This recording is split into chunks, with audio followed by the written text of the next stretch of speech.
Saya sedang bersama Pak Sadianto, ini Kepala Dinas Kesehatan Kabupaten Banyumas, dan juga ada Bu Indah. Ini adalah dokter paru, ya, Kepala Unit untuk yang urus masalah gugus tugas. Ini Kepala Unitnya untuk dari dokter paru, dan ini sebelahnya Pak Yudi, ya, Dokter Yudi. Ini adalah ahli pandemi, ahli epidemiologi dari Unsur. Nah, sekarang dengan Pak Sadianto. Pak Sadianto, itu ada aturan baru, ya, saya dengar tentang Kemenkes yang revisi 5, tentang bahwa orang yang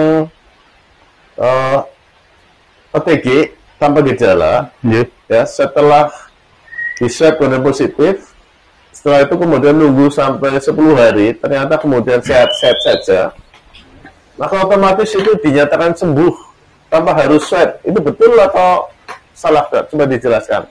Dan juga mungkin ada aturan lain yang kaitannya dengan Kemenkes 5. Iya, Pak Bupati. Jadi memang di panduan penanganan COVID revisi 5 yang terbaru, itu dikategorikan menjadi 3 pasien, dikategorikan sembuh menjadi 3 pasien. Pasien dengan tanpa gejala, pasien dengan gejala ringan atau sedang, dan pasien dengan gejala berat, Bapak. Di sana memang dijelaskan secara rinci bahwa pasien dengan OTG atau tanpa gejala itu semenjak di swab 10 hari kemudian dikarantina selama 10 hari. Di swab positif, karantina mandiri biasanya, karantina mandiri ataupun karantina yang disediakan oleh pemerintah daerah yang terpusat. Nah, itu 10 hari. Setelah 10 hari di panduan revisi 5 ini tidak perlu dilakukan swab untuk masuk kategori sembuh. Otomatis sembuh, cuma dikasih surat pernyataan sembuh, ya. Nah, yang gejala sedang, Bapak, atau ringan, ringan sampai ke sedang, itu ditambah 3 hari, Bapak. Oh, 10 plus 3, jadi 13 hari. Nah, kemudian yang berat, tidak perlu swab juga? Bukan perlu swab, ya. Nah, di panduan revisi 5 ini yang berat, yang gejala berat, memang evaluasinya yang napas ngos-ngosan itu, ya, panas, batuk, kemudian sampai ada gejala sesak, ya. Dan itu di rumah sakit, Bapak. Ya, biasanya itu dirawat di rumah sakit. Itu memang dikatakan sembuh, harus evaluasi lagi dengan swab. Kalau itu harus swab negatif baru dikatakan sembuh. Tadi, ya. Itu panduan yang terbaru revisi 5, ya, Bapak. Ini kan aturan baru, oleh sebab itu kita harus informasikan kepada masyarakat supaya tidak banyak simpang siur beritanya. Tapi kemudian dengan adanya revisi 5 ini, coba mungkin dianalisa dari segi penyakit paru-parunya sendiri. Bu Endah, itu bagaimana ini? Aman nggak sih bagi masyarakat, dan yakin itu tidak bermasalah gitu? Terima kasih, Pak.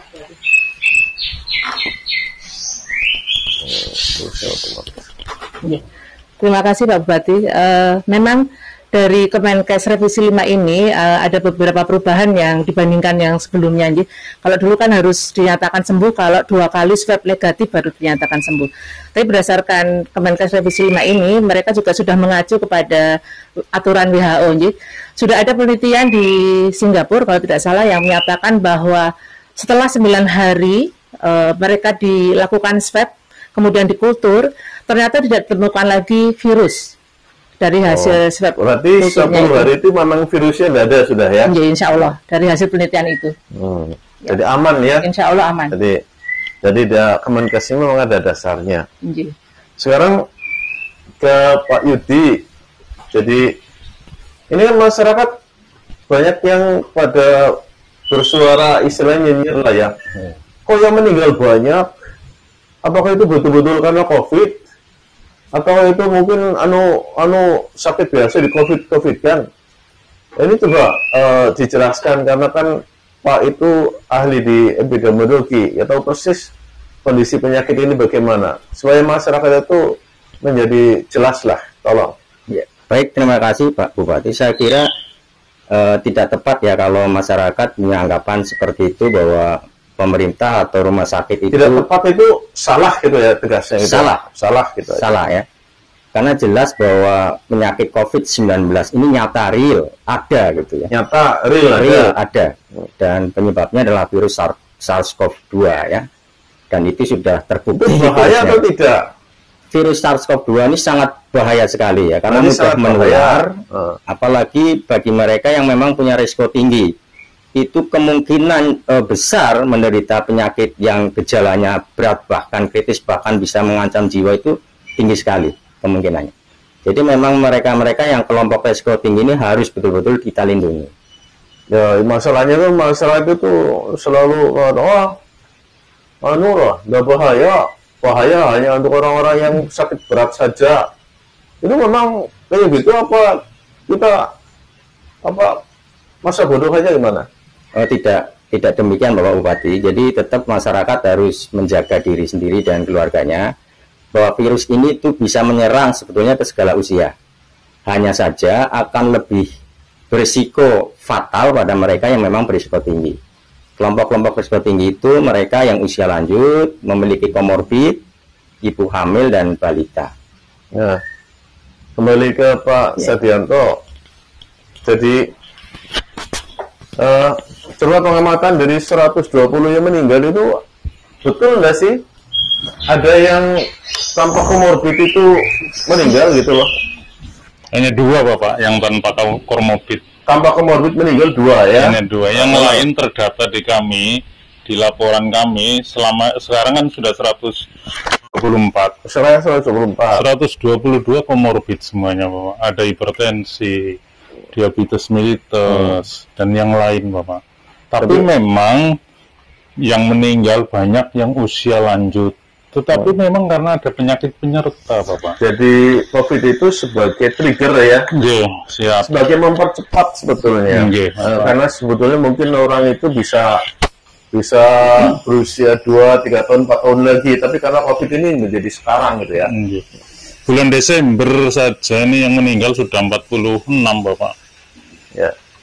Itu kan dari data rumah sakit Pak ya. Saya dapat dari rumah sakit Banyumas. Untuk bulan November di tahun yang lalu dibandingkan bulan November tahun sekarang, jumlah yang mati November yang lalu itu dibandingkan dengan November sekarang itu 2 kali lipat loh Pak. Berarti kan betul loh itu kan? Iya. Itu fakta real ya, bahwa yang meninggal lebih banyak dibandingkan tahun yang lalu. Jadi kan meninggal itu di tahun lalu normal, yang sekarang itu 2 kali lipat. Untuk kasus bulan November loh ya. Iya. Nah, tahun ini Desember mungkin bisa lebih banyak lagi. Kami juga sedang minta data ke Margono, Bapak. Tadi sebenarnya seluruh rumah sakit nanti kita bikin kayak gitu, jadi ini jelas. Jadi yang meninggal COVID berapa, yang non-COVID berapa, mau kita bandingkan. Dan mungkin dari tahun lalu Pak. Yeah. Jadi nanti masyarakat tahu bahwa memang ini begitu ada COVID, jumlah orang yang meninggal itu menjadi lebih banyak gitu loh, dibandingkan daripada tahun yang sebelumnya. Jadi memang betul-betul meninggal karena COVID gitu. Karena kalau tidak ada COVID mungkin dia masih hidup gitu kan. Hanya saja sakit gitu kan.